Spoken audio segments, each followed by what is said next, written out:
이곳은 거대한 1000개의 경기장. 경기장 관중석에 아기 박혁거세가 누군가를 향해서 힘차게 할아버지라고 외칩니다. 그 뒤로는 조선의 창업군주 이성계와 고려의 왕건을 비롯한 통일신라의 김춘추, 그리고 고구려 주몽에 이르기까지 역대 한민족의 건국 영웅들이 모두 한자리에 모였습니다. 오직 한 사람을 응원하기 위해서. 그는 바로 한민족의 시조, 단군 왕검입니다.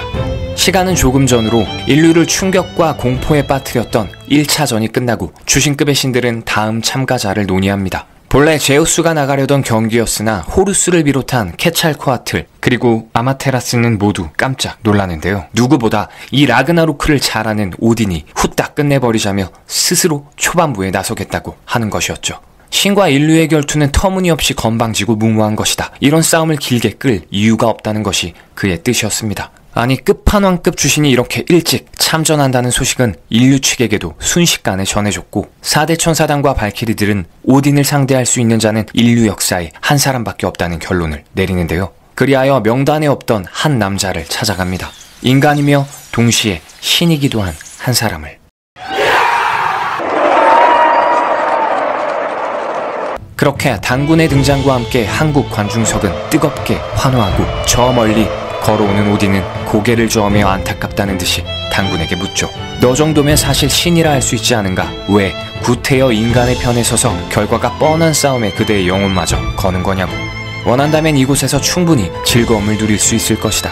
그 물음에 단군은 손에 든 신검으로 순식간에 오딘의 투구를 빠개버리며 답합니다. 할아버지가 손주 들고 하는데 이유가 있겠냐라고 말이죠. 더불어 본디 나의 즐거움은 오직 인간 세상을 널리 이롭게 하는 것뿐이다. 그러니 이 라그나로크는 내가 막는다라고 말이죠.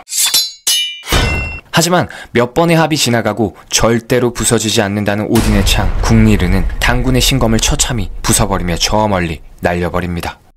사실 단군은 조그마까 발키리의 신기연성도 거부하면서 자신에겐 삼신기가 있으니 그 힘을 아껴뒀다가 이후의 인류전사에게 더욱 힘이 되어주라고 당부를 했었는데요. 그 때문일까 단군의 첫 번째 신기인 것만으로는 오딘의 신기를 당해내지 못했고 단군은 두 번째 신기인 방울을 꺼내듭니다. 그리고 방울을 흔들자 단군의 신호에 맞추어 경기장 가운데 거대한 신수들이 달려갑니다. 태풍을 일으키는 풍백과 물을 다루는 우사, 그리고 모든 것을 울려버리는 운사까지 오딘을 물어뜯을 듯이 진격하죠. 잠깐 당황했던 오딘이었지만 오딘 역시 그의 마법 지팡이 간반테인을 꺼내며 거대 까마귀 괴물인 후긴과 문인으로 응대를 합니다. 아니, 그의 늑대들 게리와 프레키까지 가세하며 경기장은 그야말로 난장판이 되어버리는데요. 단군의 신수들과 오딘의 괴물 간에 물고 뜯던 난투극도 양측의 생명력이 고갈되며 어느덧 경기장에는 정적이 찾아오고 있었죠.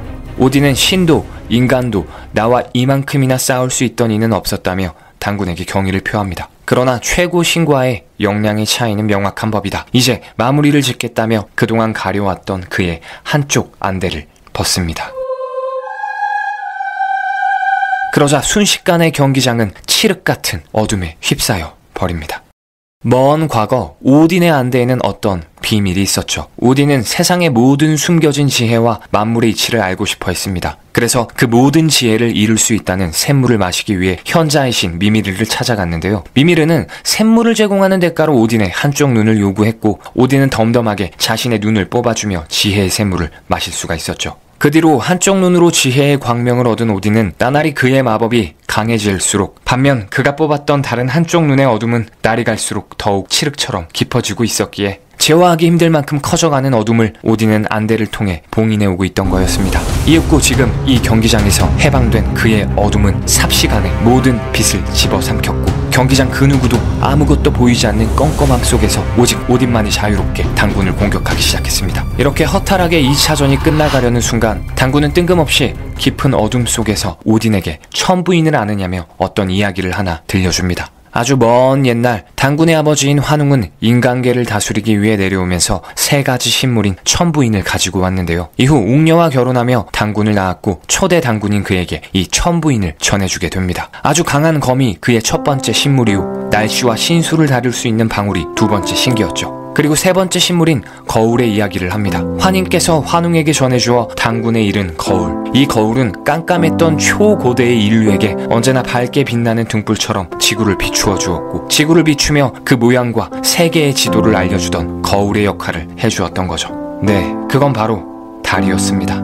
인간의 편의를 위해 환웅에게서부터 대대로 전해진 위성, 달의 관리자 권한은 바로 단군 왕검에게 있었습니다. 그 이야기와 함께 오딘을 비롯한 관중석의 모든 사람들은 순간 아차하며 하늘을 바라봅니다. 순식간에 경기장 위로는 밝게 빛나는 달이 나타났고 달이 비추는 푸른 빛 사이로 오딘은 그 모습을 드러내는데요.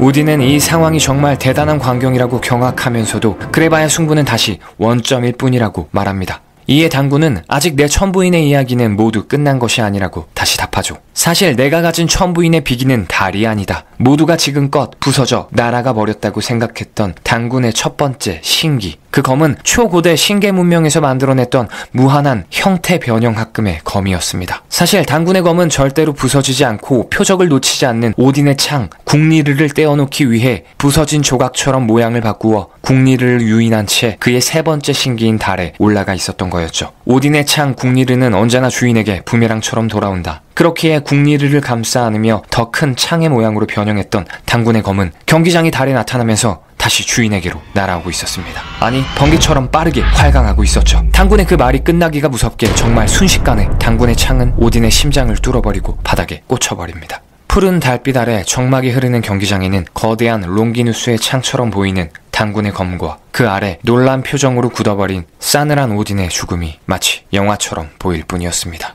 한참을 흐르던 고요한 정적이 깨진 건 아기 박혁거세의 할아버지가 이겼다라는 환호로부터 시작이었죠. 모든 인류가 바랄라가 떠나갈 듯이 포효하듯 환성을 질렀고 인류는 그들의 첫 승리를, 그것도 주신급 신측 대표를 상대로 한 라그나로크 극초반의 경기에서 성취함으로써 인류가 할 수 있다라는 희망과 자신감을, 신들에게는 믿을 수 없다는 충격과 공포를 되돌려주는 무대가 되었습니다. 할 일을 마친 단군은 수많은 후손들의 열렬한 배웅을 받으며 잠시 쉬다 오겠다며 풍백을 타고 자연 속으로 돌아갑니다. 이윽고 이제 경기장에는 3차전이 시작됩니다. 이세계 라그나로크 3차전 잔다르크 그녀가 등장합니다.